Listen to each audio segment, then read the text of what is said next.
What's going on, everybody? Welcome back to the farm. We've been frozen solid for the last like two and a half days. We didn't really get up above, 25, 26 degrees. So I haven't even been back here into the sugar bush for a couple of days. But we got a wet, heavy snow the other night. So right now we're at about 38, 39 degrees, but the sun is out. I have a couple of those sap sacks. They're just big plastic bags instead of like a bucket hanging on a big sugar maple tree up by the house. And it was starting to drip, so I figured I better come back and check out all the lateral lines back in the woods that go down to our big collection vat down here at the bottom of the hill and make sure that there wasn't any storm damage. We didn't, we had some high winds and stuff, but it was a real heavy snow, no real ice, but just wanted to make sure we didn't have any issues since the run is going to be getting going again. So I'm just going to kind of go up and down the hills a little bit and give a quick visual inspection to everything. Make sure there aren't any branches that fell. Make sure there aren't any taps that have come loose, any spiles that have come loose out of the trees or anything like that. And make sure that we are catching every bit of sap that we can, because it is late February and historically we are probably getting pretty close to the end of our sugar season here in Southwest Ohio. So kind of what I'm looking for, just doing a quick visual inspection. Like I said, I don't see any drips. I'm looking for like wet marks underneath the taps. And then also I have had this happen one instance already right after we tapped. So since we have these 3/16 lines here as all of our lateral lines, and we have anywhere from about 15 to 25 taps on each one of those lateral lines, we are actually pulling vacuum as we are going down this hill. I looked at a topographical, and from where I am standing at the top of this hill down to the base where our IBC tote is, we have about 40 to 45 feet of fall. So when you keep that number of taps on these 3/16 lines, it is able to keep enough sap in the line that it is actually pulling a vacuum. So we are pulling sap out of the trees, as opposed to just when we had our buckets, we had a drop tube straight to a bucket and it was only gravity that was helping us pull the sap from the tree. We have the gravity and we have the addition of some vacuum that we are pulling sap down this hill to our IBC tote. So when we first tapped, we had a spile that wasn't quite tight in the tree and we could hear it sucking air around where the spile fits into the tree. We could hear it sucking air, and then we could even visually kind of see more bubbles coming into the drop tube than what was going on with the other ones. So fortunately, when the sap is moving, we have that added benefit of auditory cues as well as the visual ones. So we're looking with our eyes, we're listening with our ears, and we're using all of our senses to make sure that our system is operating at its highest potential. So we'll just walk one of these lateral lines here. I know somebody's probably going to point out I'm tapping some trees that aren't quite up to the size. But so in this specific instance here, this smaller one here, I probably would be best off culling this smaller tree and letting the larger one next to it not compete for canopy space with the smaller one next to it.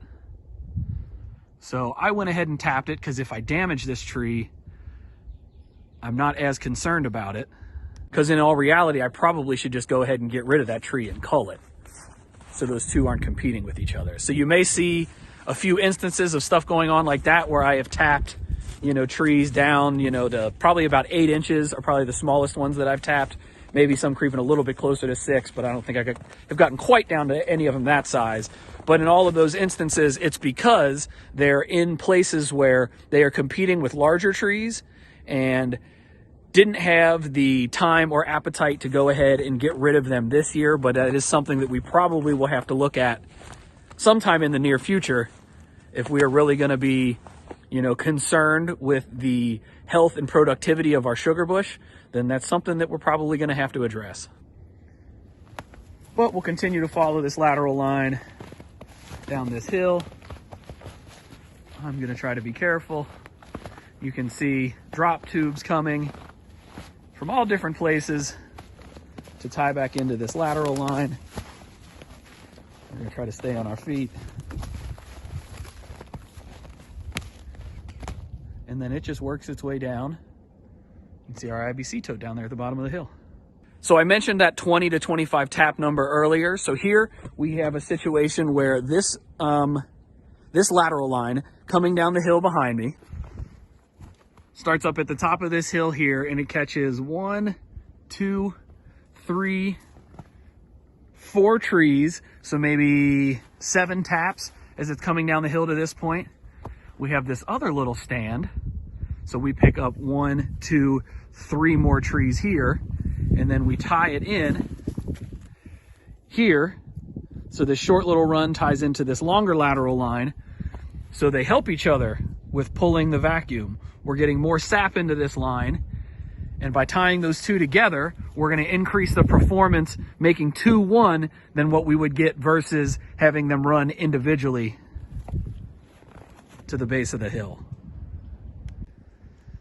And we have another situation here. I think this one even better illustrates it. This run going back up that direction. We also tie in to this big one coming down this direction. So we bring them together. They tie here together at this T, and you can see, hopefully, about how this one's moving, about how this one's moving. And then once we combine them, it really gets to moving. So we're creating more vacuum by tying those two together. So after checking everything over, it looks like we didn't have any storm damage, except we lost our tarp down here over top of our IBC tote. So all in all, not too bad. You know, worst case scenario, we get a little bit wet the next couple of days if we don't get this fixed before the next rain comes. But it looks like the weight just overwhelmed the electric fence wire, you know, that high tensile cable we used on everything down here. It's a little bit too much weight up here where it wrapped around this tree. Looks like it's severed.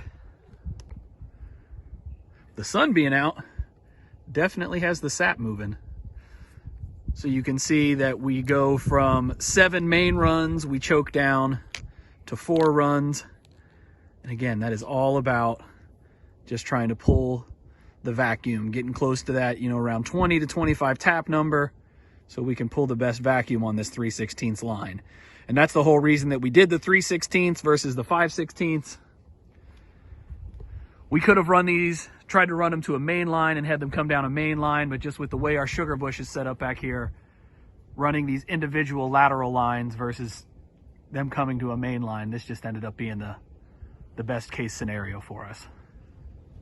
So that's just another peek at our gravity-fed sap collection system back here in our sugar bush, in one of our sugar bushes. So if you guys got any questions about what we did, what we got going on back here, definitely leave them down in the comments for me. I will try to get them answered as best I can.